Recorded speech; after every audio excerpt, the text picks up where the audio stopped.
Bon dia. Són 9:15, passa un minutet. Us donem la benvinguda en aquesta sessió de presentació de la guia d'aplicació sobre les finalitats fundacionals. Soc la Sara Pérez, la gerent de la coordinadora. Tenint en compte que és l'hora i que ja tenim un bon aforament a la sala, començarem puntualment la sessió. Li passo la paraula al president de la Coordinadora Catalana de Fundacions, el senyor Pere Fàbregas, que farà la benvinguda i presentació de la sessió. Endavant, Pere, moltes gràcies. Gràcies, Sara.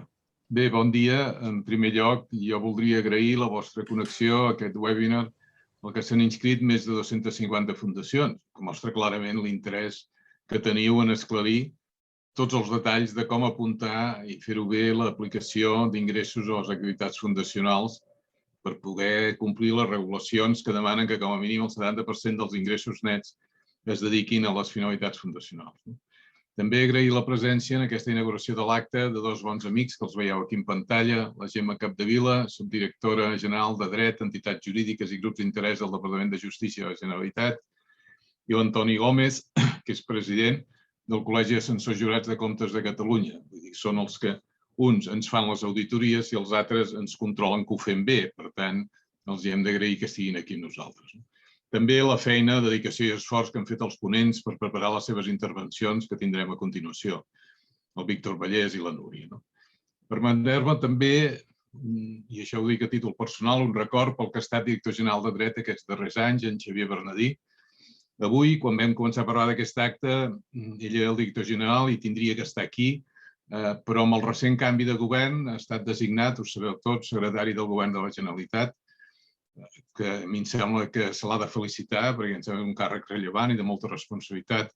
Voldria desitjar-li des d'aquí que tingui molts èxits en els seus nous reptes i recordar que en el món de les fundacions ha deixat una petjada, em sembla, clara de reconeixement i preocupacions per la millora del sector, amb una gran sintonia per les inquietuds de les fundacions del país. Dit això, la coordinadora, com sabeu, és l'única entitat que representa el sector fundacional a Catalunya. Tenim més de 40 anys de servei i pràcticament 700 fundacions associades. Hem tingut un gran creixement aquests darrers anys, tant de dimensió com d'activitat.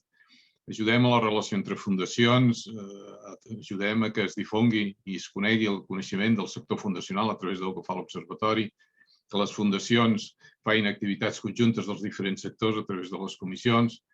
Fem també una important tasca de formació i de serveis que permeten afrontar temes per facilitar bones pràctiques i ajudar a la modernització del sector, acompanyant a les fundacions i per reduir l'esforç necessari per anar assolint nous nivells de reconeixement. Quant al que venim aquí a parlar avui, la guia sobre l'aplicació d'ingressos a les finalitats fundacionals, sabeu que les regulacions legals ens obliguen a les fundacions, regulacions legals tant espanyoles, la llei del mecenatge del 2002, que ara s'està revisant en el Parlament, en el Congrés dels Diputats, com les regulacions catalanes, el llibre tercer del Codi Civil de Catalunya, diuen que les fundacions han de destinar un mínim del 70% dels seus ingressos nets al compliment de les finalitats fundacionals. També coneixeu, per la pràctica, que en el càlcul concret d'aquest 70% hi ha interpretacions i possibilitats de tot tipus i realment és un càlcul que té una certa complexitat. No és senzill, perquè és molt interpretable. Tot això ha portat a constants peticions d'interpretació i d'esclariments de les fundacions davant del protectorat, de la coordinadora, dels bufets que es dediquen a això. És un tema que sempre ha estat una mica indefinit.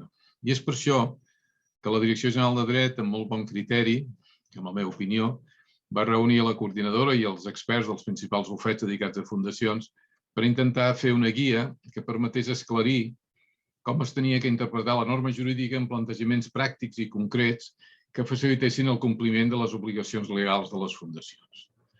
D'aquests treballs, aquestes reunions, discussions i esclariments ha sortit la guia que avui presentem. Jo crec que la discussió ha estat enriquidora des d'aspectes com la millora del llenguatge. Ja no hi ha despeses necessàries i innecessàries, sinó que hi ha despeses directes i indirectes, cosa que em sembla que és bastant més adequat. Continua mantinguent-se graus de llibertat, com el poder triar amb les inversions si es consideren pel principi de caixa o pel principi de la meritació, És una decisió que pot tindre finalitats diferents i es pot fer de diferents maneres segons es decideixi. Després s'ha de ser conseqüent amb el que s'ha decidit, però hi ha les opcions que poden ser adequades per una fundació i, en canvi, per una altra fer-ho al revés.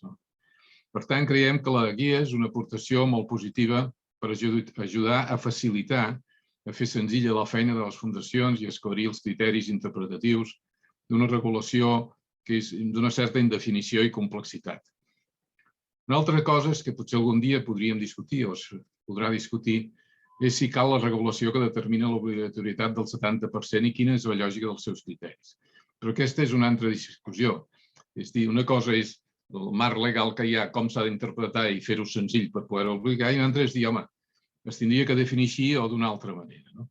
No des d'una perspectiva legal, sinó des de la simple lògica que, per exemple, les oficines d'una fundació no estiguin dintre el 70%, com si fossin unes despeses innecessàries pel normal desenvolupament de l'activitat, o com si l'activitat de la fundació es pogués portar a terme sense una oficina que asseguri la correcta administració tot plegat, és una perspectiva potser de jurista, però molt llunyana de la necessària gestió de les institucions. Però d'això ja en parlarem en un altre moment, si arriba el cas. Ja per acabar, a la coordinació, com sabeu, creiem que el sector fundacional ha d'estar en primera fila amb transparència, bon govern, reputació corporativa, amb un procés de modernització permanent. Per tant, només podem agrair a la Direcció General i a tots els que han treballat i participat en el tema l'esforç de clarificació de conceptes i de pràctiques que porta la nova guia que avui presentem.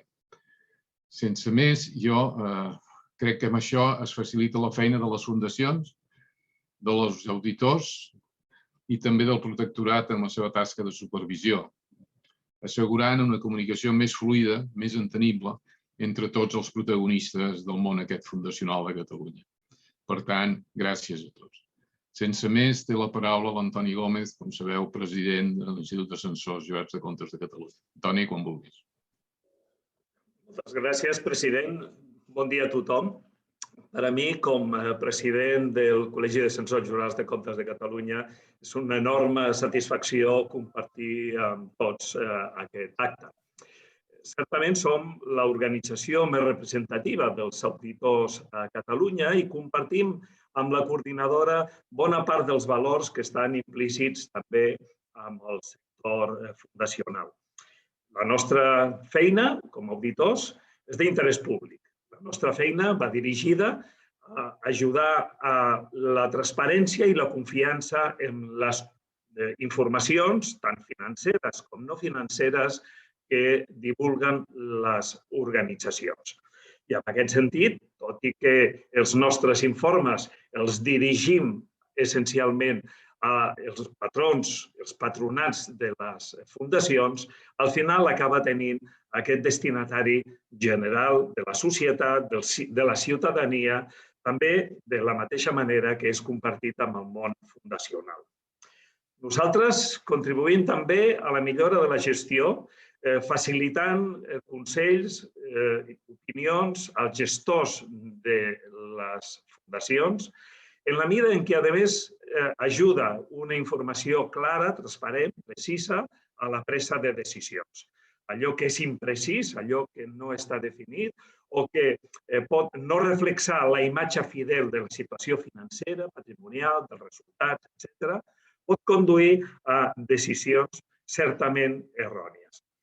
En aquest sentit, per altra banda, òbviament les fundacions estan compromeses amb la transparència, la responsabilitat dels patrons respecte de la correcta execució de les activitats i de la gestió de les pròpies fundacions troba amb les auditories un recolzament extraordinari en la mida que uns professionals externs a la pròpia gestió el que fan és analitzar, valorar i, per tant, opinar respecte de si els comptes que s'estan presentant reflexen adequadament la situació financera, la situació patrimonial, els resultats, etc.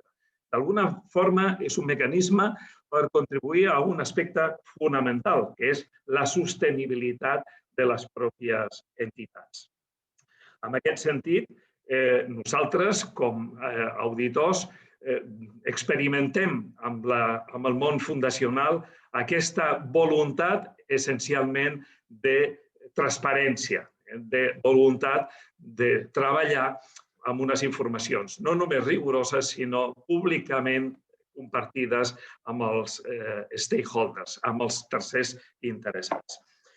Ho experimentem amb el fet que amb les nostres actuacions moltes vegades les fundacions no tenen obligació legal d'auditar els seus comptes i, en canvi, amb aquest exercici, amb aquesta voluntat de transparència, de garantia també pels patrons involucrats, el que fan és sotmetre els seus comptes a una auditoria voluntària.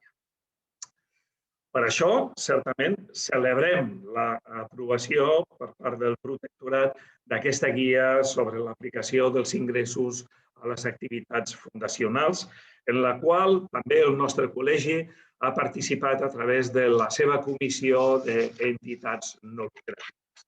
Fa molt que en el si del nostre col·legi disposem d'aquesta comissió, bàsicament per treballar, per aprofundir en les característiques peculiars que té aquest sector. Són activitats que operen moltes vegades amb el món econòmic, però que tenen unes característiques específiques que cal conèixer i considerar.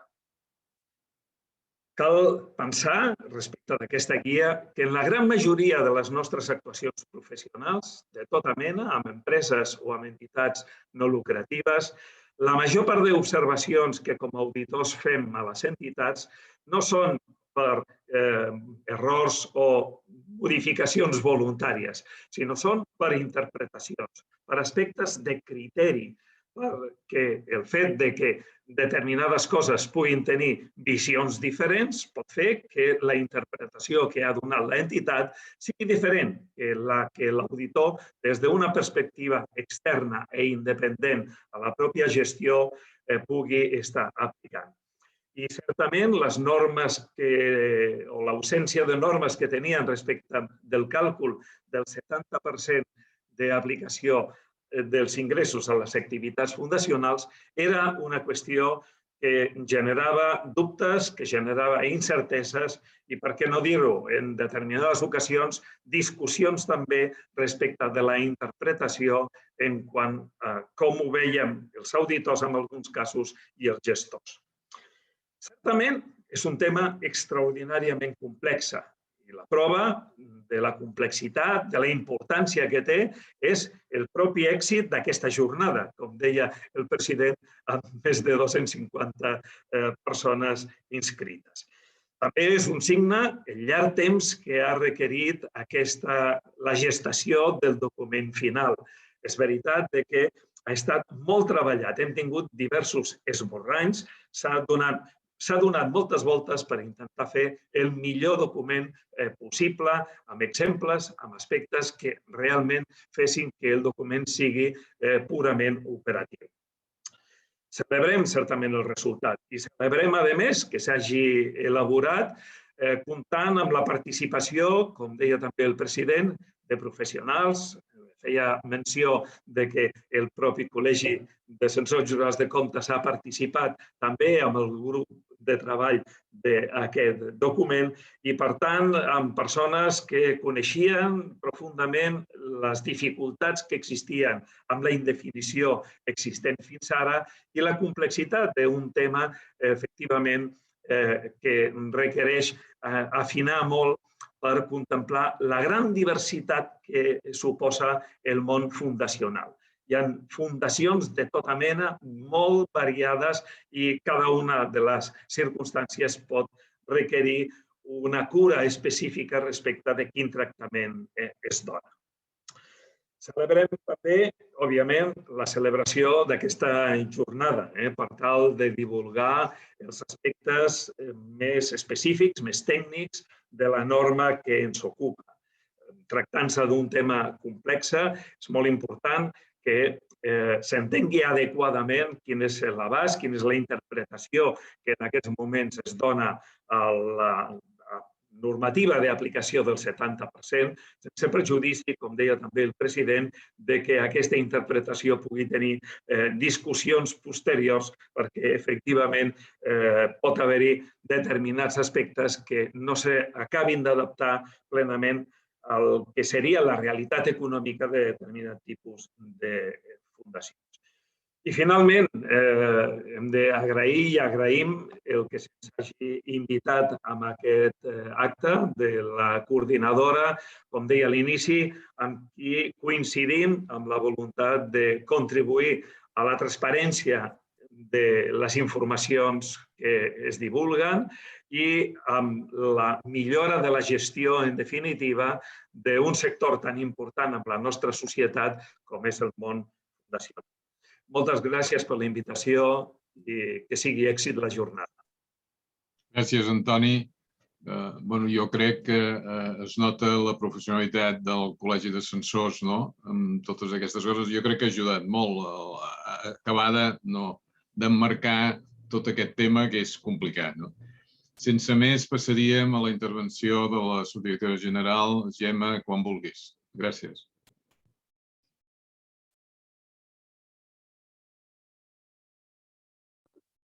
Disculpeu.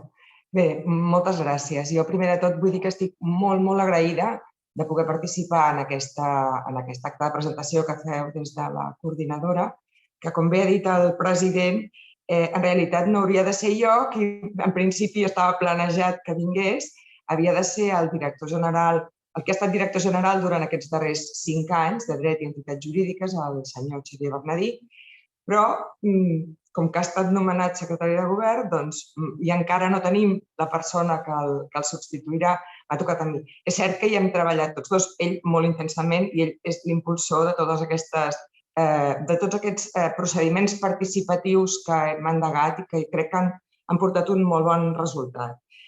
Jo seré breu perquè crec que el que serà molt interessant serà l'exposició dels meus companys, que dono fe que és molt clara i molt entenidora i, per tant, intentaré ser breu.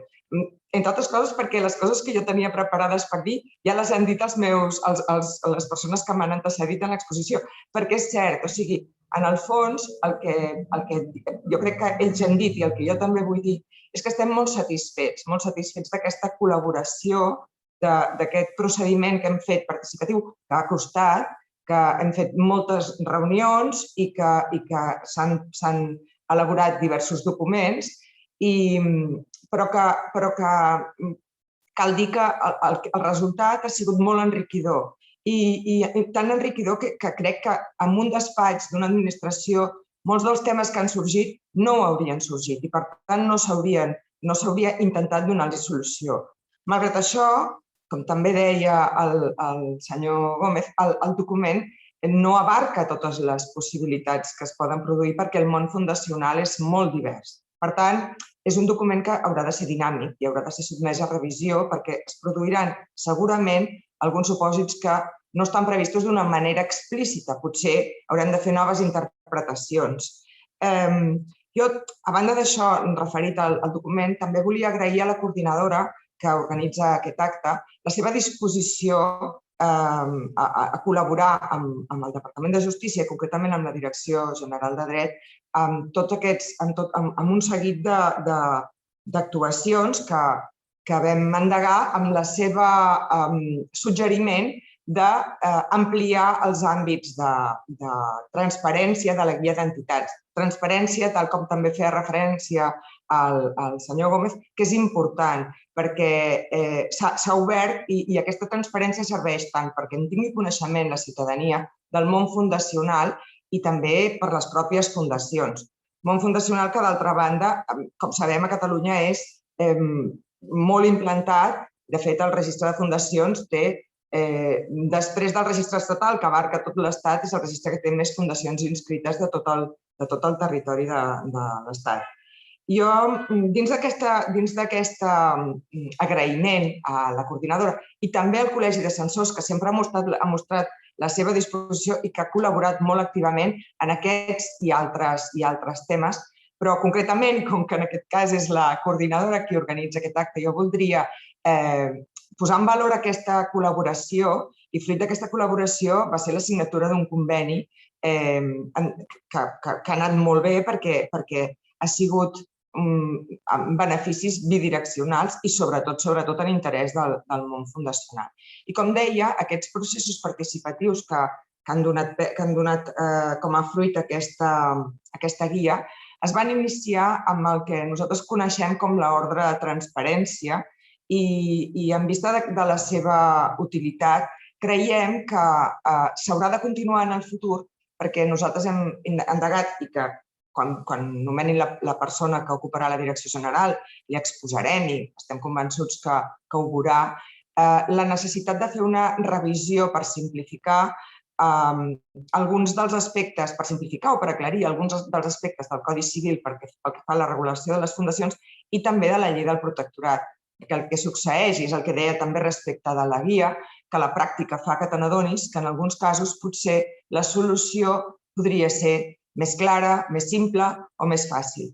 Com que la voluntat i la funció del protectorat, a banda d'aquesta funció també de supervisió, com deia, és una funció de suport, és a dir, no complicar la vida, sinó intentar facilitar-la a les fundacions, doncs també teníem previst fer aquesta revisió i, evidentment, teníem previst comptar amb tot el sector fundacional perquè, com he dit, entenem que és una metodologia molt enriquidora i molt necessària perquè qui coneix més bé el sector que el propi sector. Vull dir, és molt necessari. Bé, jo em podria extendre una mica més, però crec que el que és interessant és que el Víctor i la Núria facin la seva exposició perquè realment la faran bé, bé, és evident que la faran bé, però la guia que ja és, fa com de mal dir, però que ja és bona, perquè no va ser fàcil trobar el consens, ni tampoc va ser fàcil trobar la interpretació del que s'entenia pel 70%, però a més exposat per ells encara és més entenedor. Per tant, jo ja crec que donaria pas a la seva exposició. Gràcies, Gemma. Sara, si et sembla, seguim amb l'acte. Perfecte. Doncs moltíssimes gràcies. Gràcies, Toni. Els tres, la subdirectora general de Dret i Entitats Jurídiques, el president del Col·legi de Censors i Auditors i el president de la Coordinadora Catalana de Fundacions. Gràcies per aquestes paraules de benvinguda i passaríem ara a la segona part. Per tant, si voleu, els que esteu ara, els que figureu, podreu desapareixereu i apareixeran molt bé els ponents que ens acompanyaran a continuació. Gràcies. Unes qüestions prèvies que vull dir abans de passar la paraula als ponents que intervindran a continuació. En relació a la vostra participació com a públic, doncs podreu traslladar preguntes a través dels dos canals que teniu a disposició. N'hi ha un més concret, que és preguntes i respostes, i n'hi ha un altre, que és el xat. Per tant, al llarg de la sessió podeu anar apuntant les vostres qüestions. Al final hem previst un torn obert de paraules en el que, amb el temps que tinguem disponible, intentarem resoldre els vostres dubtes. Després també dir-vos que enviarem la presentació que es projectarà als assistents. D'acord? Per tant, tot el que explicaran tant el Víctor Vallès com la Núria Fabián, veureu que ells utilitzaran un PowerPoint de suport, doncs estarà a la vostra disposició i us l'enviarem ara sí. Ja està? Solucionat. Quin patiment. Disculpeu, Ja hi som, coses que passen. Sí, és que estem al districte i com tot és nou... Cap problema. Doncs escolteu, ja sense més preàmbuls us presento el Víctor Vallès, cap del Servei de Supervisió del Protectorat, i la Núria Fabián, responsable d'anàlisi comptable i control d'entitats, que ens faran la presentació tècnica de la guia. Endavant. Moltes gràcies. Bueno, moltes gràcies, Sara. Disculpeu les molèsties i el temps perdut. Intentarem que sigui almenys profitosa la sessió i recuperar això. I agrair a la coordinadora poder convidar-nos a exposar aquesta guia i poder donar difusió d'aquests criteris. Doncs començaré per compartir el document.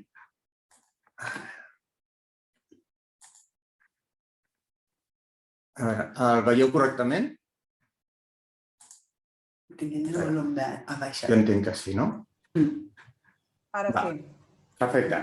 Doncs la guia, la presentació s'estructurarà en 6 punts que ho explicarem la Núria i jo mateix.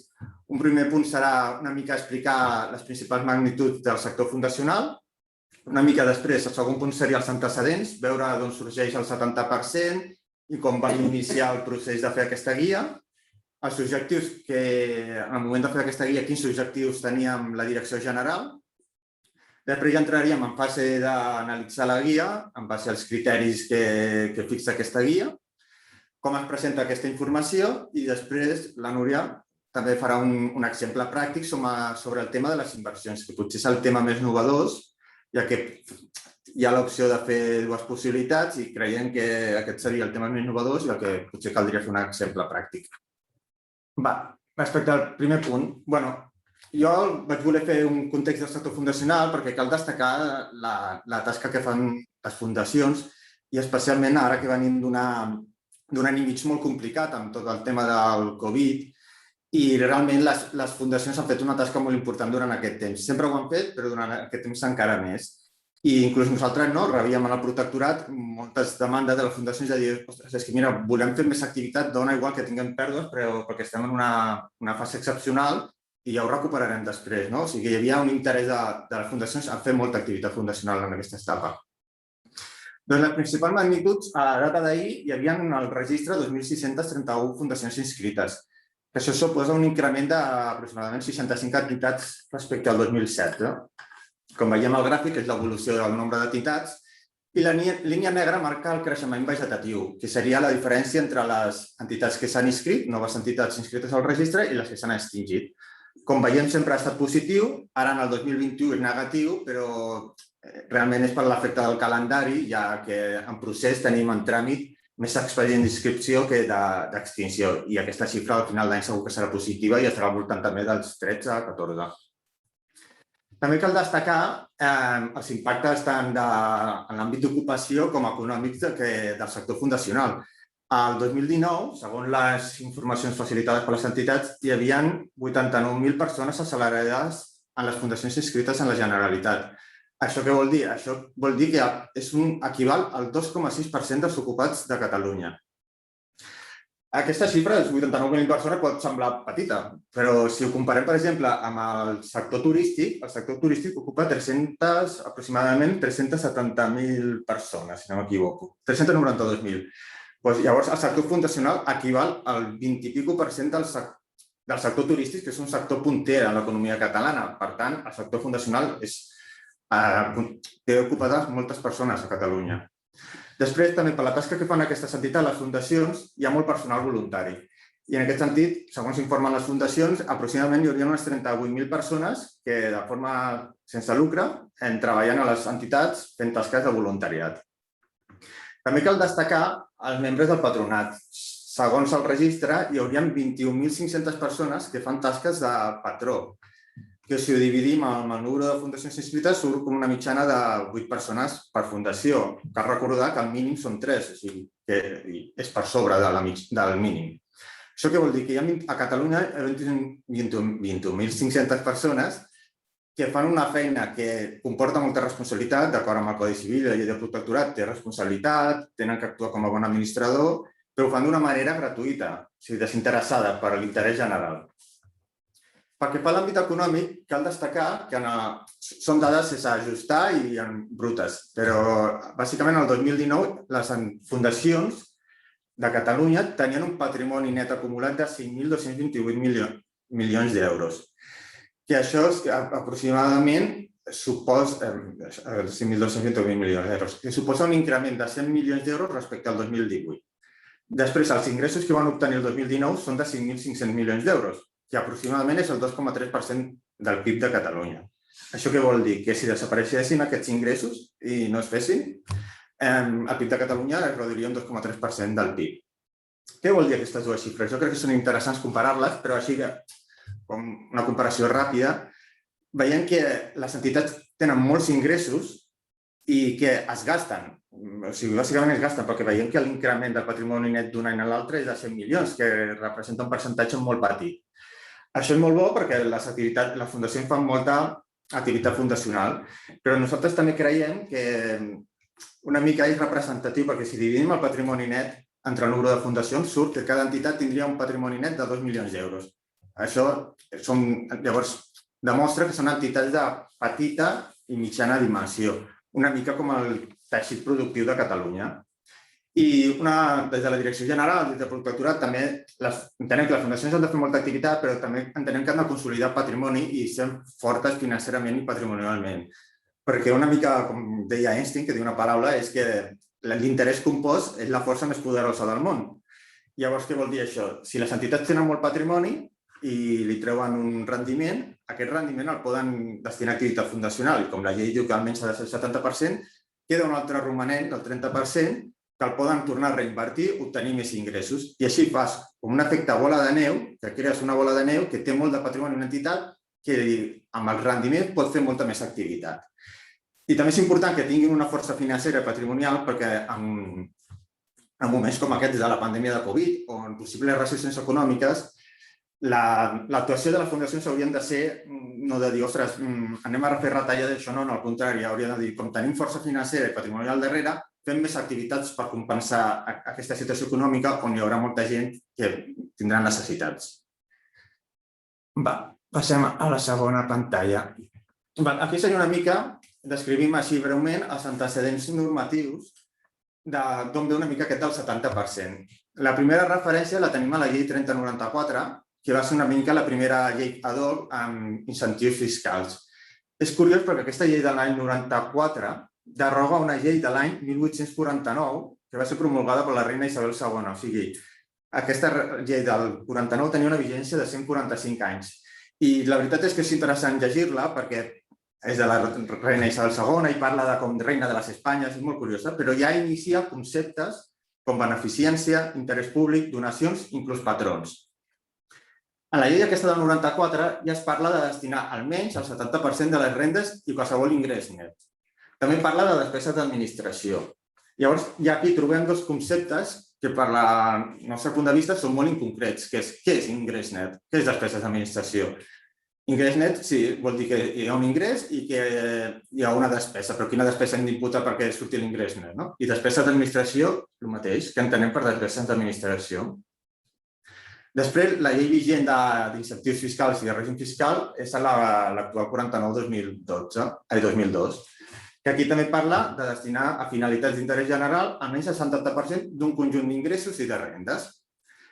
I llavors també parla, un cop deduïdes, les despeses necessàries, que una mica el que deia el president, que aquest concepte, a banda que és inconcret, és a dir, llavors què vol dir? Que hi ha despeses necessàries i no necessàries? Sembla un punt de vista una mica negatiu. Perquè fa la normativa catalana, si ens anem a la llei del 82, i aquí parlava de destinar almenys el 80% de les rendes i altres ingressos a la realització de la finalitat fundacional. Aquí ja no hi ha tants conceptes inconcrets, però parla de la finalitat fundacional. Després, a la llei 5/2001, que també està derogada, ja el percentatge es va adaptar a la llei d'incentius fiscals i es va reduir fins al 70%. I aquí ja s'introdueix també el concepte altres ingressos nets. Aquest article es va reproduir en el Codi Civil i també parla del 70% de les rendes i dels altres ingressos nets. Per tant, si veiem aquestes normatives, parla de conceptes bastant inconcrets, que la finalitat d'aquesta guia seria intentar concretar què vol dir aquests conceptes. Antecedents. Com va començar l'elaboració d'aquesta guia? Jo vaig entrar al servei el 1 d'agost del 2016 i al cap de pocs mesos rebo una trucada al Col·legi de Censors que volien fer una reunió amb nosaltres per tractar diversos temes. I entre els temes hi havia el del 70% i el Col·legi de Censors deia que els auditors, a l'hora de fer les auditories, es trobaven que cada entitat aplicava una mica un criteri, cadascú aplicava un criteri concret. No hi havia una homogeneïtat.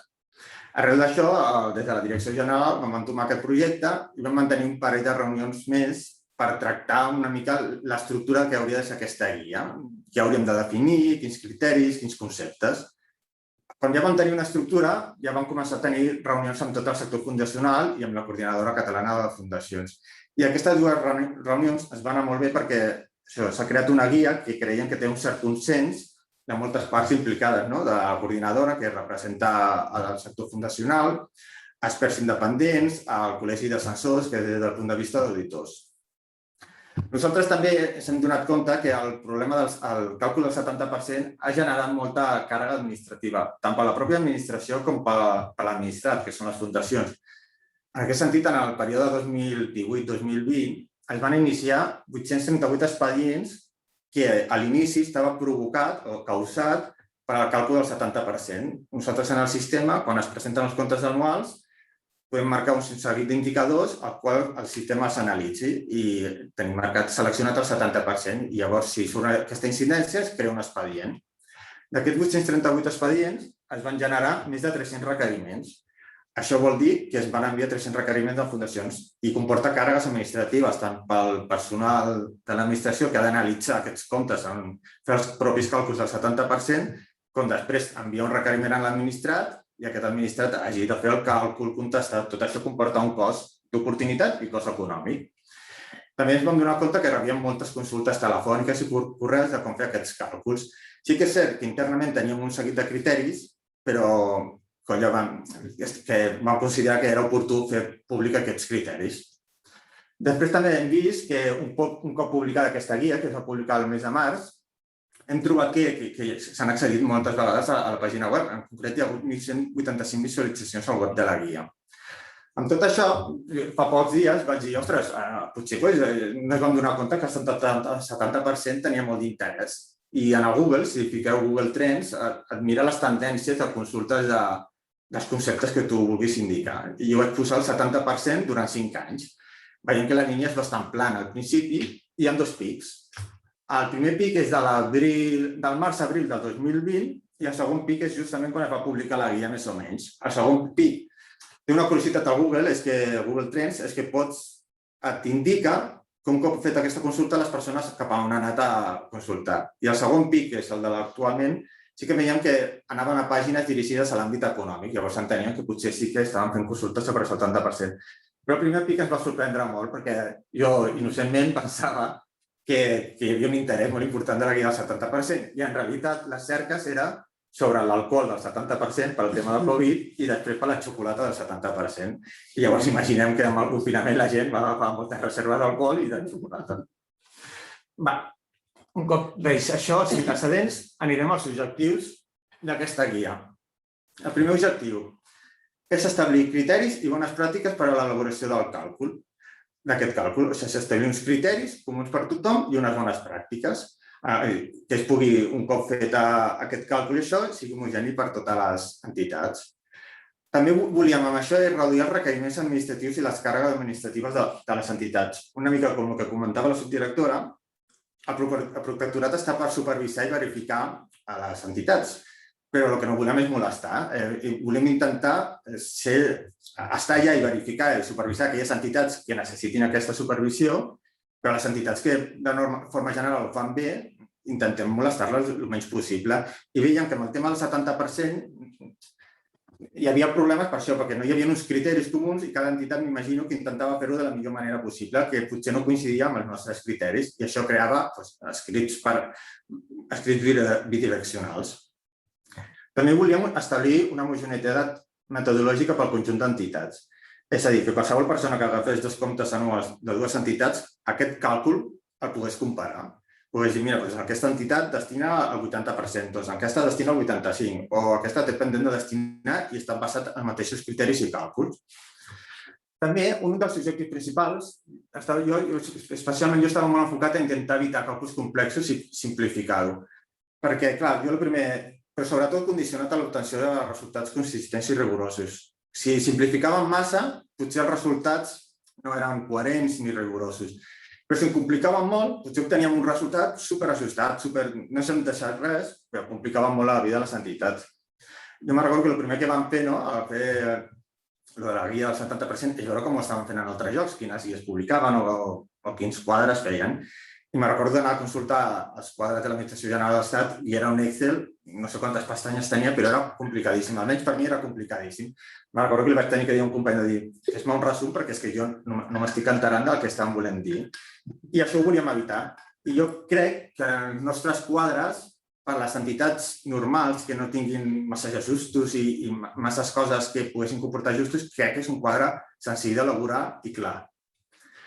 Després també, amb aquesta guia, jo crec que pot incentivar les entitats a revisar la seva tipologia de despeses.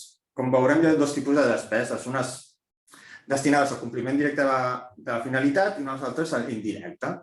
Llavors, amb això, les entitats, al fer aquest càlcul en base als criteris d'aquesta guia, pot veure això, potser per fer aquesta activitat necessitem molta despesa indirecta o no, fem molta despesa directa. És una mica que revisi la seva tipologia de despeses.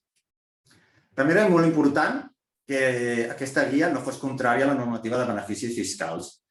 El que no podíem fer és que per complir la nostra normativa, els nostres criteris, després les fundacions tinguessin problemes amb l'agència tributària a l'hora d'estar en el règim fiscal. I creiem que amb aquesta guia es dona compliment.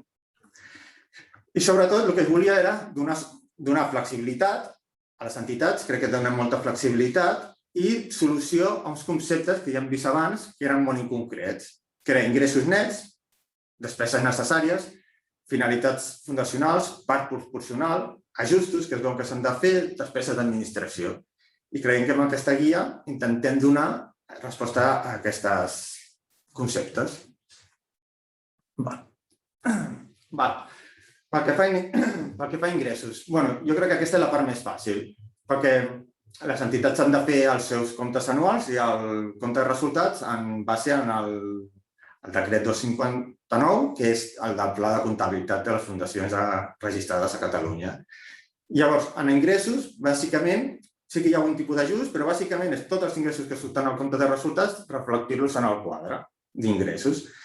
I llavors, en aquest sentit, seria incorporar la prestació de serveis que fan les fundacions, les donacions no finalistes que rep, ingressos financers com dipòsits, interessos, dividends, els lloguers d'immobles que tinguin que no estiguin vinculats a la finalitat fundacional, resultats per alineacions, o sigui, tots els ingressos que estan en el compte de resultats, reproduir-los en el quadre. Aquí, bàsicament, no s'hauria de fer molts ajustos. Aquí es complica més. En matèria de despeses, com veurem, hi haurà dos tipus de despeses. Unes primeres que serien destinades al compliment directe de les finalitats fundacionals. Són aquelles despeses que efectivament s'han produït en relació amb la realització de la finalitat fundacional, o sigui, que estan molt vinculades a l'activitat fundacional, estretament vinculades. Exemples, els ajuts són un exemple molt clar. Els ajuts tant directes o indirectes a través de la pròpia entitat o d'altres ens, beques, complements monetaris, són despeses destinades al compliment directe de les finalitats fundacionals. Després, en despeses de personal, podem trobar, per exemple, a docents en l'àmbit escolar, sanitaris, personal assistencial, personal de centres culturals. Respecte a les inversions, es podem trobar inversions que es facin en escoles, hospitals, museus, residències, instal·lacions esportives, llars socials. I després hi haurà altres despeses. Sí que és veritat que veurem més endavant que hi ha despeses que per alguna fundació podran ser despeses destinades al compliment directe i aquell concepte de despesa per a una altra fundació serà indirecte. El segon tipus de despeses són les que són el compliment directe de la finalitat fundacionals, que són aquelles despeses imprescindibles i necessàries, o sigui, no hi ha cap despesa per a la fundació que no sigui necessària. Si hi ha una que no és necessària, estaríem parlant d'un altre problema, que és per la marxa de l'entitat, però que no són estrictament destinades al compliment directe de la finalitat fundacional. A mi m'agrada una mica, a vegades, de comparar-ho com amb el cost d'un producte. Una fàbrica o quan fabrica un producte hi ha dos tipus de costos, els costos directes i els indirectes. Els costos directes serien el producte o activitat, aquí podem parlar d'una activitat fundacional, el cost d'aquells productes per fer aquella activitat fundacional directes. I després hi ha uns costos indirectes que estan relacionats però són transversals, perquè tu fabriquis un producte més o dos, aquells costos indirectes no varien i no estan vinculats estretament a la producció d'aquella activitat o producte. Respecte a les despeses destinades al compliment indirecte, podem trobar diversos exemples.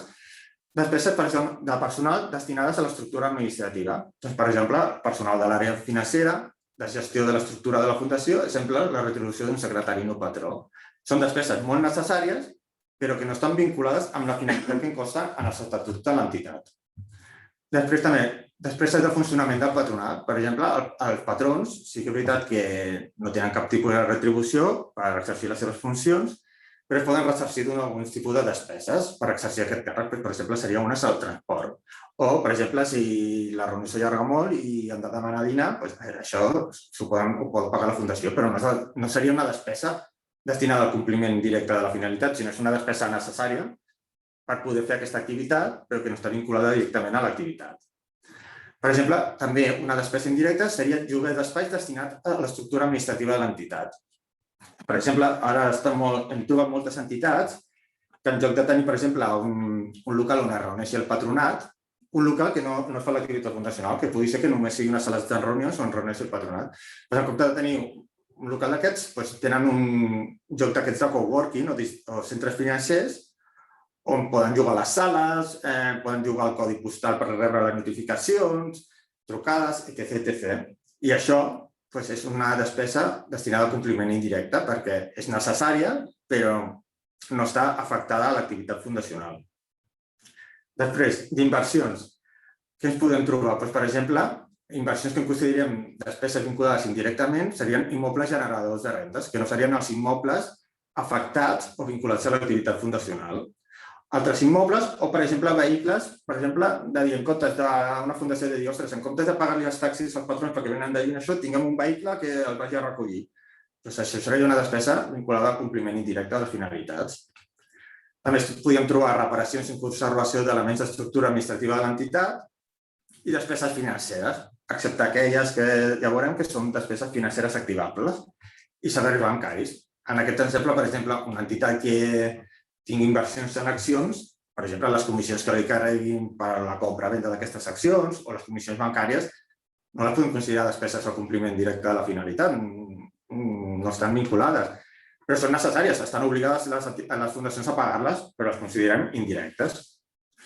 Després, els tributs també seria un cas igual, les entitats estan obligades a pagar tributs o taxes, per exemple, per la presentació de comptes, però malauradament no estan fent activitat fundacional pagant aquesta taxa, però l'han d'assumir.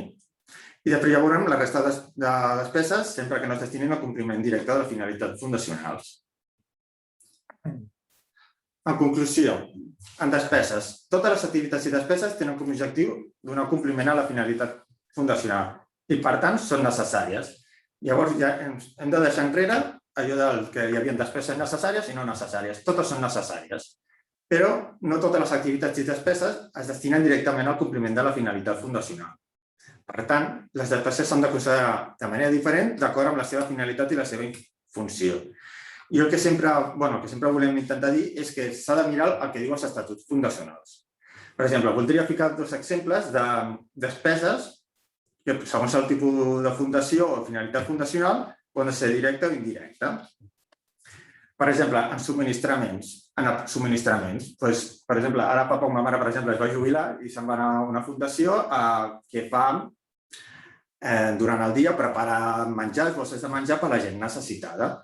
Aquest menjar, que a vegades ho reben de donacions o a vegades ho compren, aquest menjar, si l'entitat aquesta era fer aquests ajuts de menjar a la gent necessitada, aquest menjar, aquesta despesa de subministrament, és una despesa vinculada directament a la finalitat fundacional.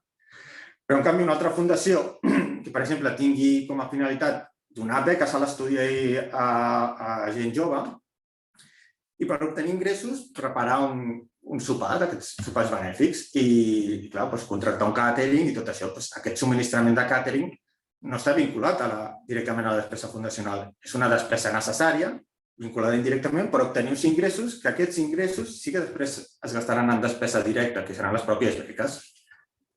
També, per exemple, ens podem trobar en el cas de la publicitat. L'altre dia em preguntaven de dir, una fundació, si fa publicitat per captar a donants de medul·la òssia, què seria? Despesa directa o indirecta? I jo el primer que li vaig preguntar, què diu els estatuts? No, diu que el que volen fomentar és donants de medul·la òssia. Llavors, la publicitat aquesta el que fa és buscar aquests donants. Llavors, per tant, és despesa directa. Però, en canvi, altres entitats que fan publicitat a la televisió per obtenir donacions, el típic de dir envia un missatge i fes una donació d'X euros, aquesta despesa de publicitat seria indirecta, perquè no està vinculada directament a la finalitat fundacional.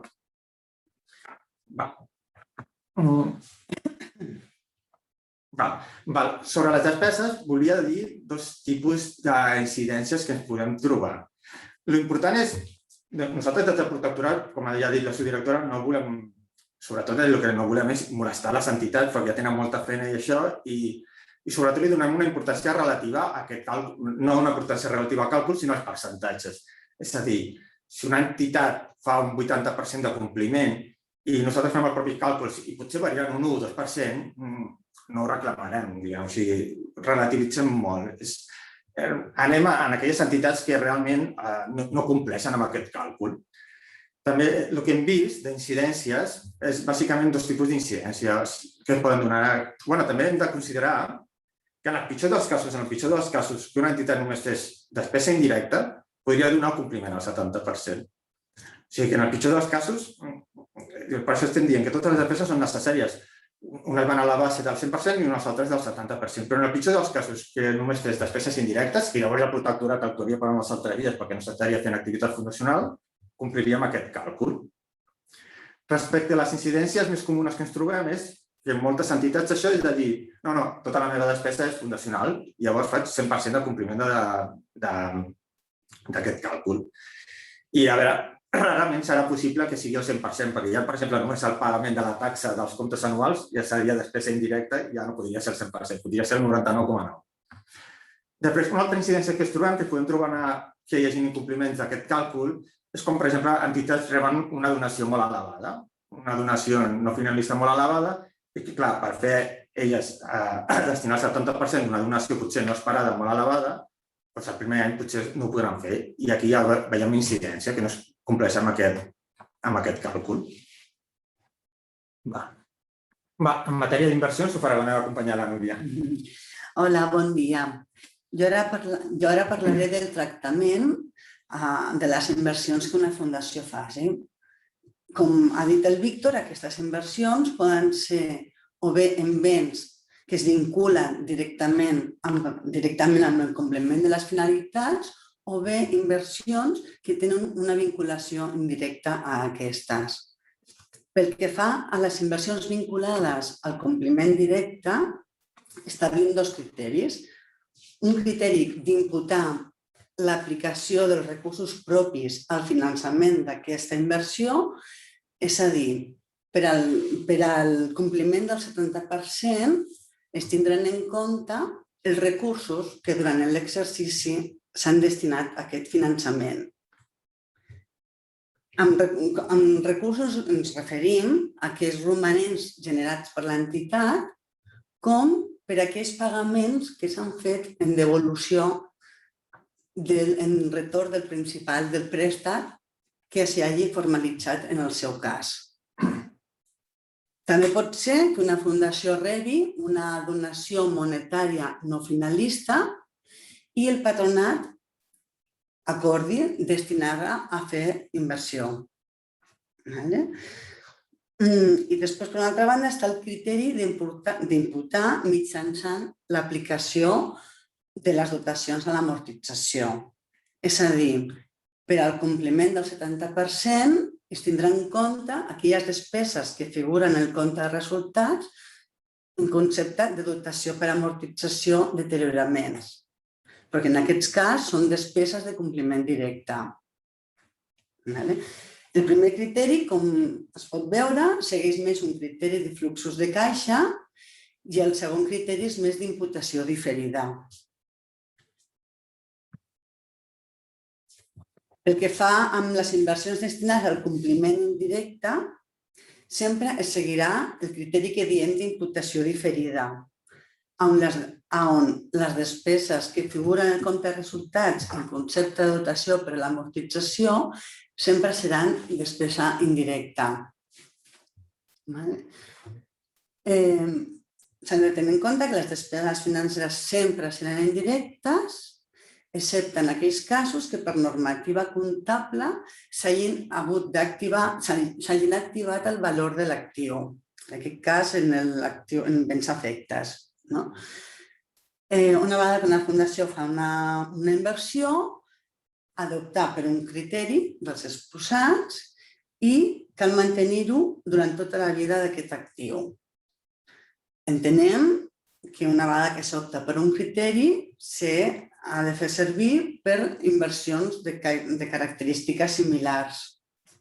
També, com ara veuran en les quadres següents, les subvencions, donacions i llegats de capital rebuts no computen com a inversió dins dels criteris exposats. Aquests es van traspassant anualment a resultats en funció de les despeses en concepte de dotació per amortització corresponent.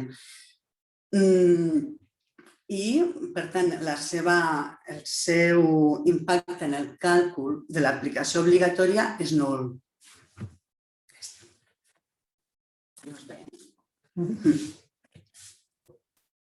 A l'hora de determinar la base sobre la qual s'aplica el percentatge del 70% i a l'hora de determinar quina quantia s'ha destinat al compliment de les finalitats fundacionals, caldrà, en determinats supòsits, fer una sèrie d'ajustaments comptables.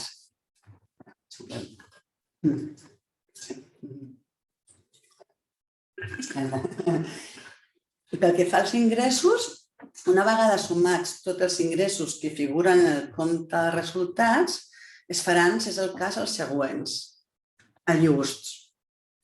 De l'article 333-2.2, relatiu a l'obligació obligatòria, s'extreu que el producte obtingut per l'alienació de béns que el patronat ha acordat reinvertir no entra en el càlcul del 70%. Per tant, si es donen aquests supòsits, caldrà fer un ajustament negatiu en els ingressos restant. Com norma, en el cas general, és que en el compte de resultats l'únic ingrés que figura en relació amb l'alienació de l'immobilitzat és el benefici d'alienacions. L'ajustament comptable hauria de ser per aquesta quantia. En cas que el bé hagi procedit d'un llegat, aquest ajut extracomptable també incorporarà aquest ingrés que resulta del traspàs del llegat al compte de resultats per la venda.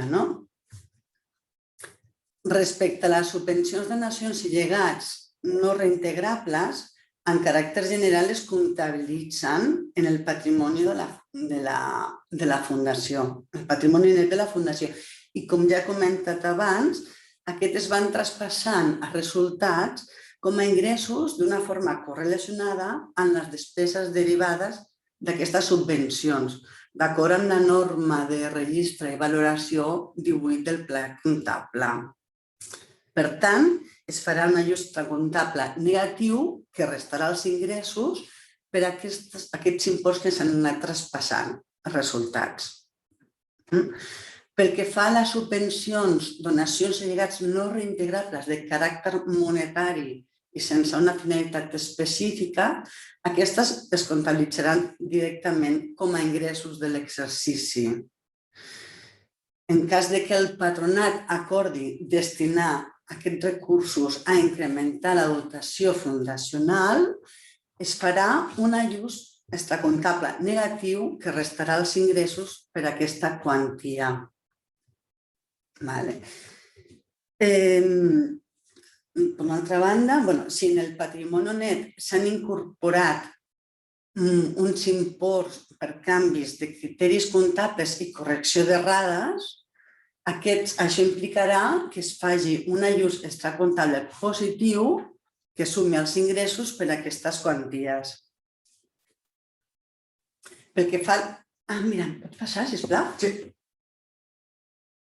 Pel que fa a les despeses, una vegada que la Fundació ja ha desglossat en despeses en compliment directe i despeses en compliment indirecte, es faran els ajusts recomptables que calguin, que siguin el cas. Si una fundació ha fet una inversió vinculada al compliment de la finalitat fundacional i segueix el criteri d'imputar segons els recursos propis que s'han destinat, aquí caldrà fer un doble ajustament. Per una banda, es restarà de les despeses les dotacions per amortització d'aquest bé i, per una altra banda, es sumarà a les despeses un ajust extracomptable que sumarà a les despeses per l'import que durant l'exercici s'ha destinat al finançament. O sigui, s'han aplicat romanents o bé s'ha pagat part del préstec que ha finançat la inversió. Si la Fundació, aquesta inversió vinculada, segueix el criteri d'aplicació segons dotació per amortització, no caldrà fer cap ajustament, perquè la despesa per amortització ja és una despesa directa. Pel que fa a les inversions vinculades al compliment indirecte de la finalitat, tampoc caldrà fer cap ajustament i les despeses ja seran despesa indirecta, les despeses d'amortització. En correlació amb l'ajust extracomptable que restava als ingressos, també es farà l'ajust extracomptable en les despeses, restant les despeses. L'ajust es farà per a aquelles despeses derivades d'aquestes subvencions, donacions i llegats. Ja està. No, perdona, és que m'havia... Per a aquells imports negatius que s'han incorporat en el patrimoni net, que també provenen de correccions d'errors o canvis de criteris comptables, també caldrà fer un ajustament que sumarà a les despeses. Aquest ajust extracomptable podrà fer-se o bé sobre les despeses de complement directe o bé sobre les despeses de complement indirecte. Tot dependrà de què es tracti. Si, per exemple, es tracta d'una factura que no es va comptabilitzar en el seu moment per una auditoria, per exemple, els comptables farien les despeses de compliment indirecte. Si, en canvi, és una factura que no es va comptabilitzar en el seu moment de subministrament d'aigua en una residència, això ja seria un ajust extracomptable dins de les despeses directes. Si vols, Víctor. Sí. Una mica com fent resum del que explica la Núria, amb el tema inversions, sobretot especialment amb les de compliment directe, el que hem volgut intentar és donar flexibilitat amb aquests dos criteris. Que cada fundació es trobarà en una situació que potser per poder donar compliment a aquest criteri del 70% farà servir un criteri o un altre. Com a exemple, nosaltres ens vam trobar no fa molt una entitat, una fundació que estava construint un museu i al principi va rebre moltes donacions i que computaven pel càlcul del 70% i volíem construir aquest museu, però per raons de llicències urbanístiques, retards en l'administració i tot això, si no feien servir el criteri de la inversió finançada amb recursos propis, no haguessin complert amb el càlcul del 70%, perquè la dotació d'amortització no hagués sigut suficient per cobrir aquest càlcul del 70%. Aquest incís.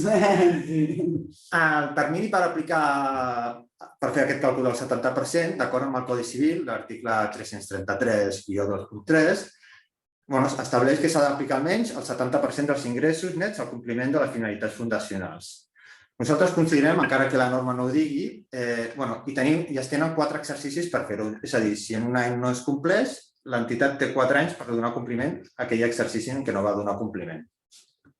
Nosaltres considerem, no ho diu la norma, però que primer es compensa, si, per exemple, en l'any N hi ha un incompliment, en l'any següent, si hi ha un compliment, primer es destina a finançar aquest dèficit, aquest incompliment, i després si queda alguna cosa per a l'exercici en curs. Perquè si no, ens podem donar compte que no complirien amb els anteriors i hi hauria un incompliment. Primer es compensaran els exercicis més antics i després l'exercici es computaran l'any en curs. En cap cas, perquè ens hem trobat moltes consultes d'aquest cas, és si una entitat fa en comptes del 70% mínim o aquell percentatge que estableix el seu estatut, perquè hi ha entitats que fan un percentatge superior, Si, per exemple, el mínim és el 70% i fan el 80%, aquest accés no serveix per compensar exercicis futurs. Perquè al final el que t'està dient la norma és que almenys facis el 70%. Si tu fas més, perfecte, ja dones el compliment de sobres, però no t'està dient tu pots compensar. El que està dient la norma és tu has de complir el 70%.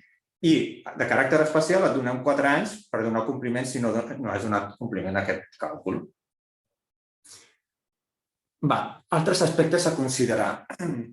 Cal destacar, com hem dit al principi, era que volíem que aquesta llei, aquests criteris, donessin compliment a la llei 49/2012 del règim fiscal, que no hi haguessin coses que no quadressin amb aquesta norma i tinguessin problemes les entitats amb el règim fiscal. Sí que ens hem trobat que el Codi Civil i la llei 49/2002 hi ha una petita diferència. És que la llei 49/2002 preveu que les rendes derivades de la transmissió de béns o drets, si es reinverteixen, no computaran en aquest càlcul, però sempre que siguin béns i drets, que ho fica aquí, on l'entitat desenvolupi la seva activitat, o sigui, que estiguin vinculades a l'activitat fundacional. Per contra, el Codi Civil és més flexible i preveu que qualsevol tipus de bé o dret, qualsevol bé que es reinverteixi, no entrarà dins d'aquest càlcul. Per aquí hi ha una petita diferència. I sí que és veritat que ens hem trobat alguna fundació que l'agència tributària havia fet algun tipus de requeriment sobre aquest aspecte, però atès que el Codi Civil ho preveu, en principi no hi hauria d'haver-hi cap problema. També ens hem trobat una altra diferència, és que la llei diferència, però que en realitat no és una diferència, però la volíem matisar. La llei 49 preveu que l'import restant, un cop fet el càlcul del 70%, s'ha de destinar a incrementar la dotació patrimonial, que entenem que és la dotació fundacional, o a reserves. En canvi, el Codi Civil preveu que s'ha d'aplicar el compliment diferit d'aquestes finalitats o l'increment dels fons propis. No parla de dotació fundacional, però dintre dels fons propis està inclòs la dotació fundacional. Per tant, entenem que també poden aplicar la dotació fundacional. Podrien deixar reserves o tenir dotació fundacional. Després també, si ens anem al Pla Comptable de Fundacions de Catalunya, també preveu aquesta possibilitat de passar-ho a dotació fundacional. Presentació de la informació. Ara veurem els quadres o les plantilles Excel que s'han elaborat per presentar aquesta informació. Però aquí volíem veure una mica d'on es treu aquesta obligació de presentar aquesta informació. En primer lloc, en l'article 333.8 del Codi Civil, que preveu sobre la presentació i el contingut dels comptes anuals, preveu que s'ha de presentar una memòria on, entre altres aspectes, cal detallar les actuacions que s'han fet en el compliment de les finalitats fundacionals. I també ha d'incloure els recursos procedents d'altres exercicis pendents de destinar. O sigui, serien els dèficits que no s'han complert d'anys anteriors i s'ha de fer un seguiment. Després també el Pla Comptable de Fundacions i Associacions subjectes a la legislació de Catalunya, en els apartats 15, 17 i 18 de les corresponents memòries, tant la simplificada, abrejada i normal, segons la dimensió de les entitats i els criteris, estableix que ha d'incloure el càlcul per al qual es determina si s'ha destinat a les finalitats estatutàries el percentatge legalment establert. Aquí també t'està dient que s'ha d'incorporar aquest càlcul. I després, per últim, ens trobem amb el Reial Decret que desenvolupa el reglament de l'aplicació del règim fiscal de la normativa estatal, que preveu que s'ha de fer una memòria econòmica, s'ha de presentar a l'agència tributària una memòria econòmica que inclogui el detall i la forma del càlcul de les rendes i ingressos destinats a la finalitat d'interès general. Per tant, trobem tres normes on creiem que clarament determina que s'ha de facilitar un càlcul de l'aplicació de la percentatge de finalitats de l'any en curs i inclús veure si en els 4 anys precedents s'ha donat compliment per veure si hi ha dèficits o no. Aquí no sé si es veurà molt perquè els quadres són una mica grans, però són les plantilles Excel que hem facilitat a la pàgina web per tal que les entitats les ompli i les presentin als comptes anuals. A veure, aquestes són unes plantilles que hem elaborat nosaltres. Després, si per cada fundació potser té característica pròpia, les pot variar.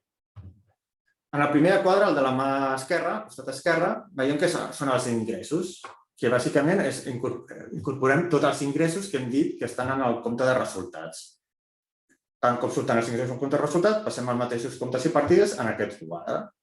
Després caldrà fer uns ajustos, que són els que ha comentat la Núria. Tant poden restar els ingressos com sumar els ingressos. Un cop fet aquests ajustos, obtenim un sub total que li denominem ingressos ajustats, que són els ingressos del compte de resultats ajustats per possibles ajustos. Les entitats petites segurament no farà cap ajustos i directament serà els ingressos del compte de resultats. Després, pel que fa a despeses, es complica una mica, però tampoc massa. Bàsicament és també incorporar les despeses del compte de resultats, però aquí hem de diferenciar entre aquelles que són directes i indirectes. Per tant, tenim dues columnes.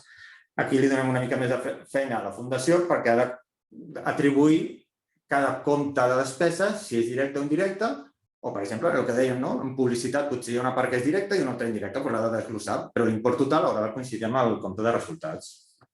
Després s'han d'aplicar els diferents ajustos que ha comentat la Núria, que pot fer en matèria d'inversions, això, són ajustos que incrementaran les despeses o les reduiran. Un cop fet aquests ajustos, obtenim dos conceptes, que són les despeses ajustades, però despeses ajustades directes o indirectes, que com veurem en el quadre següent, les aplicarem. El primer quadre seria el quadre que valida el compliment de l'any en curs. Com hem vist abans, hem obtingut els ingressos ajustats. Aquesta seria la base al qual l'hem de descomptar les despeses indirectes ajustades. Llavors obtenim aquell concepte que ja hem vist a les diferents normatives, que és els ingressos nets, que nosaltres diem ingressos nets ajustats, perquè abans ja hem fet ajustos en ingressos i despeses. Un cop tenim aquesta base, se li aplica el percentatge del 70% o aquell altre percentatge que estigui establert en els estatuts de l'entitat, que com ja hem dit, hi ha percentatges superiors. Llavors, aquest percentatge que s'obtingui, el 70% se li aplica aquesta base d'ingressos nets ajustats i seria l'import que ha d'executar l'entitat amb despeses vinculades directament a les finalitats fundacionals. I amb aquesta diferència tindríem el compliment o l'incompliment a l'any en curs. Llavors, com hem dit abans, una cosa seria el compliment a l'any en curs, però hem de veure si s'ha complert amb els exercicis precedents, perquè, com recordem, tenen 4 anys per donar compliment. En el quadre de baix tenim una primera columna que són els exercicis. L'N serien en curs i els N-1, -2, els precedents. Després tindríem la columna dels ingressos nets ajustats. I després tindríem la d'import d'aplicació obligatòria, que seria la base dels ingressos nets ajustats multiplicat pel percentatge que hem establert. Si en aquest cas és el 70%, donaria l'import que s'ha d'aplicar cada any a compliment de les finalitats fundacionals. En la següent columna tenim els imports executats al compliment directe de l'exercici en curs. Llavors, al quadre següent, el que trobem és, aquí podem veure, per exemple, si en l'any en curs es dona compliment, doncs no hi hauria cap problema, però com veiem, les que estan bloquejades com en negre és que no s'han d'omplir. Però podem veure que, per exemple, a l'any N-3, si a l'N-4 hi ha un incompliment, doncs a la columna que fica N-3, primer donaríem compliment amb l'import que s'hagi executat a l'N-4. Un cop l'N-4 ja estigui quadrat i no hi hagi cap incompliment, la diferència de l'import es passa a l'N-3. I així ho fem amb tots els anys. I tenim uns totals. I després ho tenim el percentatge de compliment. Fixeu que hem fet el percentatge en base 100. És a dir, si aquí surt un 100%, vol dir que l'entitat compleix el 100%. És a dir, que dona compliment al càlcul del 70%. Podríem haver ficat que fiqués 70% i voldria dir que és un 70% de compliment o això. Però, clar, com hem dit abans, hi ha entitats que tenen altres percentatges i per això queda més clar inclús pel públic de dir, ostres, aquesta entitat ha donat el 100% del compliment. O, si fos el 90%, doncs li falta el 10% per donar el compliment. I una mica aquesta seria la presentació que hauria d'incloure les memòries que es presenten dels comptes anuals davant el protectorat que seguien els criteris d'aquesta guia. I ara tornem a passar amb la Núria, que us farà un exemple pràctic sobre el tema de les inversions. Començarem amb un supòsit base i després 2 supòsits en base a cada criteri. Sí, bueno, és una gestió, aquesta fundació porta la gestió de la residència, veiem els tipus d'ingressos que té, prestació de serveis, subvencions oficials d'activitat, ingressos financers i, per una altra banda, les despeses. Estan desglossades en directes i indirectes. Com a directes tenim els sous del personal de la residència, serveis professionals independents, potser no té servei de fisioteràpia i contracta una professional que vingui de fora, té un subministrament de 190.000 per aigua, llum, electricitat, anava a dir. I l'amortització de l'immobilitzat. Aquí l'amortització és despesa directa de l'immoble on es fan les activitats. Veiem que no fa cap ajustament. Tenim els ingressos, restem les despeses indirectes, ingressos nets ajustats, i apliquem el 70%. I aquesta xifra de 1.643.000 la comparem amb la columna de les despeses directes. Veiem que la Fundació destina més del 70%, amb una diferència de 16.000 euros. Aquest seria el supòsit base. El supòsit base, sí. Ara és la mateixa entitat, la mateixa fundació, amb la diferència que l'any N rep una donació monetària no finalista d'1 milió d'euros. Veiem l'any N, veiem que tampoc hi ha cap ajustament extracomptable negatiu. Aquí l'ajustament que podria haver-hi seria, en el cas que el patronat hagués acordat destinar aquest milió a incrementar la dotació, no ho ha fet. Doncs, ingressos ajustats, tenim els ingressos 3.550.000, perquè ja inclou el milió. Restem les despeses indirectes, ingressos nets ajustats, un 70%, 2.300.000, i veiem que es genera un incompliment de 683.000 euros, donat aquest increment dels ingressos. En l'any +1, el patronat acorda construir un nou model de residents. D'aquesta inversió li costa 1 milió. Veiem que en l'any +1 es fa la construcció i fins i tot ja entra en funcionament perquè ja es comptabilitza una despesa per amortització d'aquest nou mòdul. O sigui, aquí la Fundació està fent servir el criteri d'inversió en béns de compliment directe amb el criteri d'aplicar els recursos propis romanents que s'han generat. Despeses directes, 1.680.000 euros. Fem l'ajustament extracomptable que resta la dotació a l'amortització, aquesta és la de la nova construcció, i sumem les despeses per les quanties que s'han destinat durant l'exercici a finançament del nou mòdul. Llavors tenim unes despeses indirectes ajustades de 2.666.000. Ja fem els càlculs. Ingressos ajustats, despeses indirectes, mirem sobre quin és el 70% que s'ha de destinar, que és 1.643.000, i veiem, comparant amb la columna de les despeses directes ajustades, que s'ha fet compliment amb els crèdits. I veiem que per una diferència suficient per compensar la quantia pendent de l'any anterior. I en canvi, en el tercer cas, aquesta fundació decideix també en l'any +1 fer una inversió, però segueix el criteri d'imputar segons l'aplicació, segons la despesa per amortització, el que dèiem imputació diferida. L'any N continua tenint el mateix incompliment, és que estoy compliment, que ha destinat 683.000 de menys encara, dependents de fer. De l'any +1, com seguim el criteri d'aplicació segons dotacions, no s'ha de fer cap ajustament. Veiem que les despeses ja inclou aquesta amortització de 20.000 euros, doncs ingressos ajustats, les despeses indirectes, ingressos nets, apliquem el 70, per complir ha de fer 1.643.000, veiem que ha destinat una miqueta més, 36.400 euros de més, però ja podem veure que amb aquest criteri i per aquesta situació potser aquest no és el criteri més adequat perquè per arribar a cobrir la quantia pendent que hi havia serà dificultós.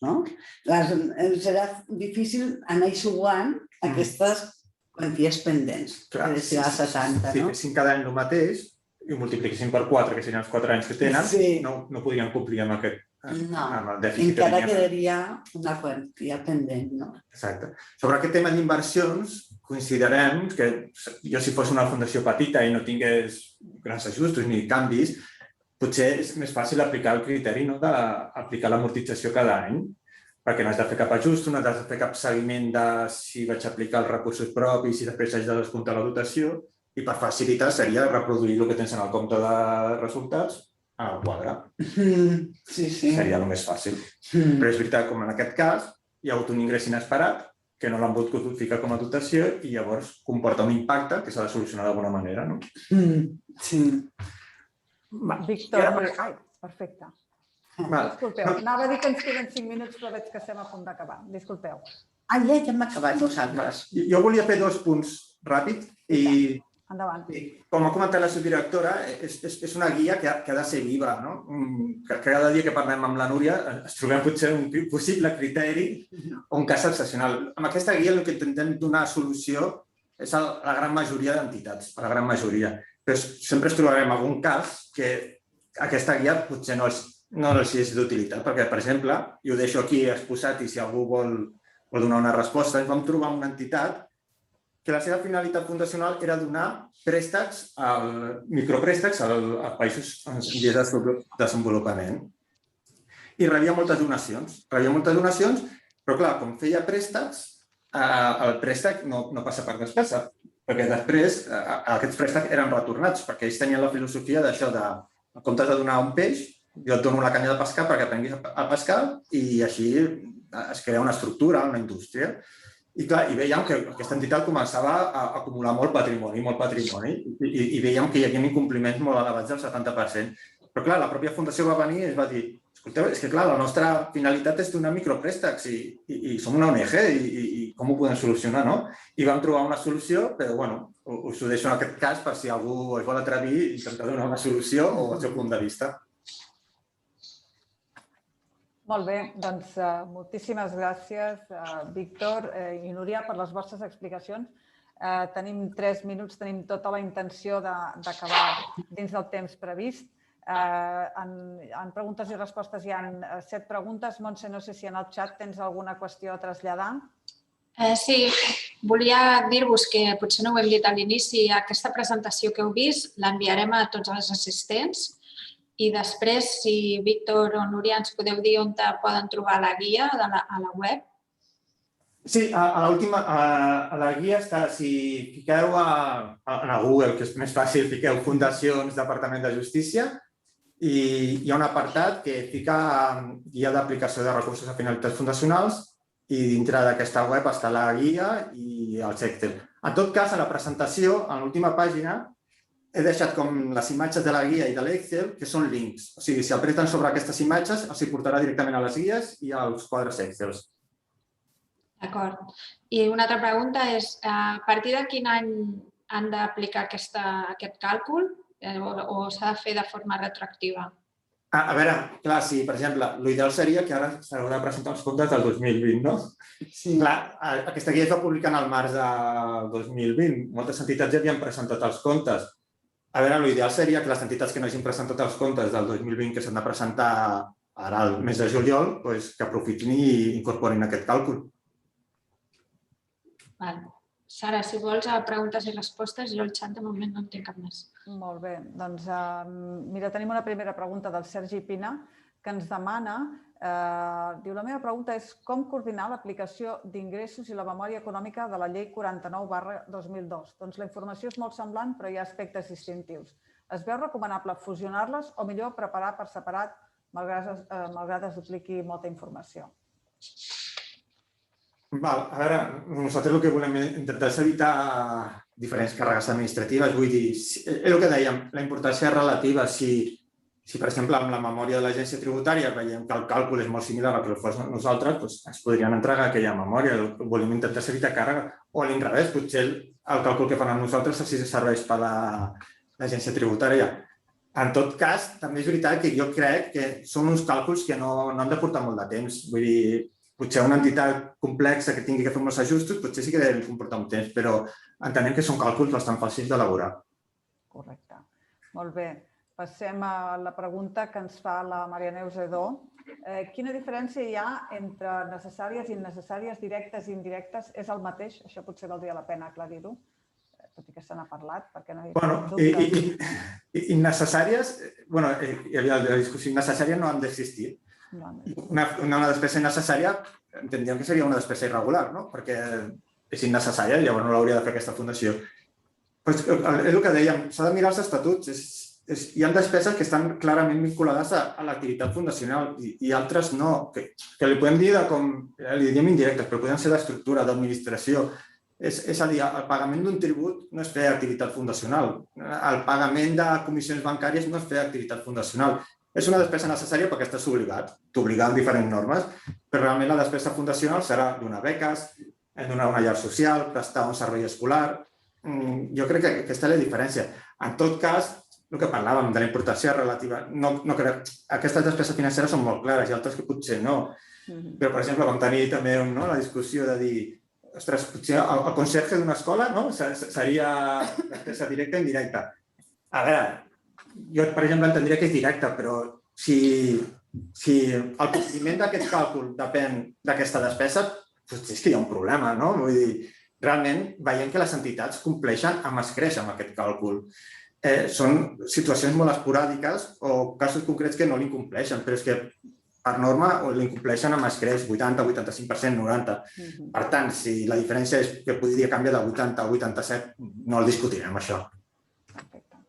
Molt bé. Més que res, clarificar que abans veníem d'una terminologia que dèiem diferenciàvem entre despeses necessàries i despeses fundacionals.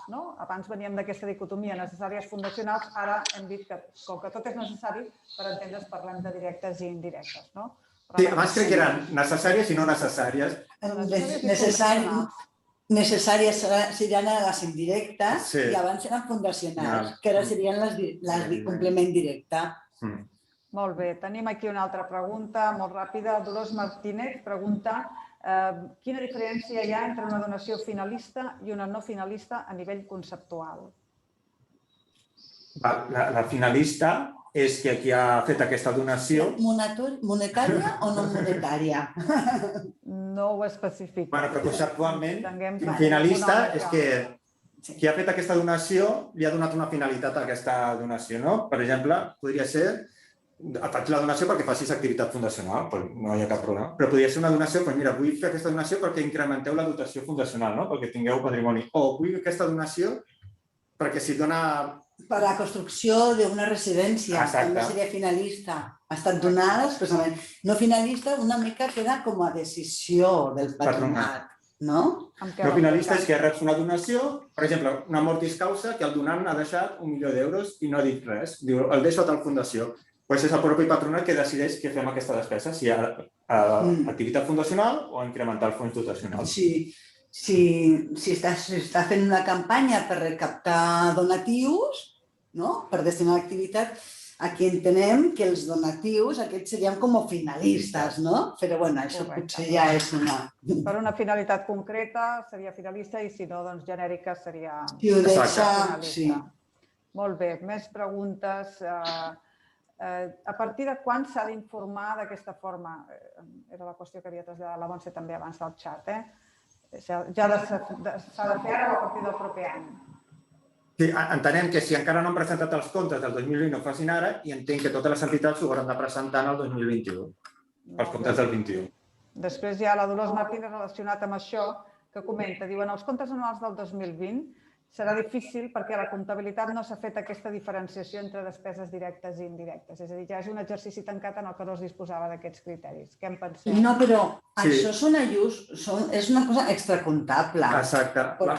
La comptabilitat no es veu modificada. És un càlcul que fas a part de la teva comptabilitat. És a dir, tu has de presentar els teus comptes en base al pla comptable i regir-te pels criteris comptables. Però després has de fer un quadre a part i fer els teus ajustos i canvis i desglossaments, no? Llavors, per tant, creiem que són coses independents. No ha de modificar la teva comptabilitat, és fer un quadre a banda. Correcte. I una segona pregunta de la Dolors Martínez també. Si el criteri no coincideix amb l'aplicat fins als comptes anuals de primera aplicació del criteri de la guia, cal que fem cap esment a la memòria en quin apartat, en el del càlcul o en el de la comparació de la informació? Perdona, és que no l'he Entenc la pregunta? Vaig més lenta. Si el criteri no coincideix amb l'aplicat fins als comptes anuals de primera aplicació del criteri de la guia, cal que fem cap esment a la memòria? A veure, m'imagino que està referint-se a exercicis anteriors, no? Vull dir, jo sobretot, especialment, a veure, jo crec que fer una revisió dels exercicis anteriors estaria bé per a les fundacions. Nosaltres és veritat que nosaltres fem els nostres propis càlculs. És a dir, si en els exercicis anteriors potser no han seguit aquests criteris, però no hi ha cap incompliment i veiem que en l'exercici concret d'ara sí que ho fan, nosaltres no anirem a dir-li a l'entitat feu-lo els exercicis anteriors en base a aquests criteris. Veiem nosaltres que han donat compliment i que ara ho estan aplicant de la forma que s'hauria de fer. Llavors preguntem, en quin apartat han de fer menció d'això? En el del càlcul o en el de la comparació de la informació? Nosaltres ho ficaríem en el càlcul. Correcte. En el que hauria d'anar al càlcul. Seguim. Una consulta d'un anònim, no sabem qui l'adreça, un assistent anònim, diu, si l'entitat té de propietat un habitatge i la ven per adquirir-ne un altre per temes de contracte / territori, això seria semblant a l'exemple presentat? Si una entitat té un immoble que el ven i... Per adquirir-ne un altre. Sí. Per temes de contracte / territori, diu textualment. Bueno, en principi la reinversió és un ajust d'aquest que no entra en el càlcul del 70%, no hauria d'haver-hi cap problema. Entonces, sí, bueno, s'hauria de treure el benefici, si es genera benefici de la... En principi no tindria impacte si reinverteix, perquè el benefici que entraria en el càlcul del 70%, si reinverteix, s'anul·la i ja no té cap efecte. Seria l'ajust comptable aquest. Molt bé. Seguim. Un parell de preguntes més. Ho dic perquè n'estan entrant moltes i estem ja fora de temps. Sara, una cosa. Jo en el PowerPoint he deixat un enllaç que són els formularis de consultes de la nostra direcció general. Que en cas que les entitats tinguin consultes o criteris, es poden escriure allà i que es contesten molt ràpidament, perquè hi ha una persona que ho fa el seguiment i si no contestes en un dia ja s'ho reclama. O sigui, per les entitats. Perfecte. Doncs, si us sembla, ja que ens ofereixen aquesta oportunitat i per no demorar-nos més i complir amb el temps previst, doncs tancaríem la sessió. Agraïm-vos moltíssim al Víctor Vallès i a la Núria Fabián les seves explicacions, aquest esforç també de pedagogia i de difusió per facilitar el compliment de les obligacions de les fundacions. Esperem també a totes les persones que ens heu acompanyat que hagi sigut una sessió profitosa. Com ha dit la Montse, us enviarem la presentació que s'ha projectat. També us posarem el link amb aquesta guia, amb l'apartat web on es troba la guia, i seguim a la vostra disposició, entenc tant des del protectorat com aquí la mateixa coordinadora, per si teniu dubtes concrets, doncs mirar de solucionar-los. Moltes gràcies i fins una altra. Moltes gràcies a tots. Gràcies. Al contrari, bon dia. Gràcies. Adéu, bon dia. Adéu, bon dia. Adéu, bon dia. Moltes gràcies. Gràcies a vosaltres.